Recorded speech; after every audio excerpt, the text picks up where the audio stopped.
മാൾട്ടയിൽ വന്നിട്ട് ഇന്ന് ഞങ്ങളുടെ 4th ഡേ ആണ് കേട്ടോ. രാവിലെ തന്നെ ഒരു കോഫി ഒക്കെ കുടിച്ച് ഇന്ന് എവിടെ എക്സ്പ്ലോർ ചെയ്യാനായിട്ട് പോകുമെന്ന് കൺഫ്യൂസ്ഡ് ആയിട്ട് ഇരിക്കുമ്പോഴാണ് ഫ്രണ്ട് സ്നേഹ ഈ ഒരു സ്പോട്ട് നമുക്ക് സജസ്റ്റ് ചെയ്തത്. സ്ഥലത്തിന്റെ പേര് പറയാനായിട്ട് ഇഷ്യ ബുദ്ധിമുട്ടെങ്കിലും കേട്ട പാതി കേൾക്കാത്ത പാതി ഞങ്ങൾ നേരെ വെട്ടിത്തിരിച്ചു ഡിംഗ്ലി ക്ലിഫ്സിലേക്ക്. അവിടുത്തെ ഒരു ഹോൾ അറ്റ്മോസ്ഫിയറും വൈബും ഒക്കെ എനിക്ക് നമ്മുടെ നാട്ടിലത്തെ ആ ഒരു മീശപ്പുലിമല, വാഗമണിലത്തെ മൊട്ടക്കുന്ന് ആ ഒരു സെയിം ട്രക്കിംഗ് എക്സ്പീരിയൻസ് തന്നെയാണ് എനിക്ക് തോന്നിയത്.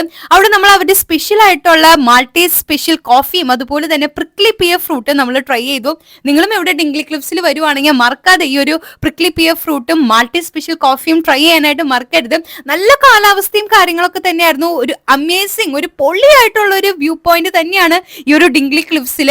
അവിടുന്ന് നമ്മൾ നേരെ തിരിച്ചത് ചൈനീസ് ഗാർഡനിലേക്കാണ്. രാത്രി മഴയൊക്കെ ആയതുകൊണ്ട് തന്നെ അധികം ആൾക്കാരും ഉണ്ടായിരുന്നില്ല. പക്ഷേ ഈ ലൈറ്റ്സ് ഒക്കെ ഫുൾ ഓൺ ആയിരുന്നു. ഒരു എന്താ പറയാ വളരെ ബ്യൂട്ടിഫുൾ ആയിട്ടുള്ള ഒരു വ്യൂ ആയിരുന്നു. സോ ഇങ്ങനെയായിരുന്നു നമ്മുടെ ഡേ 4.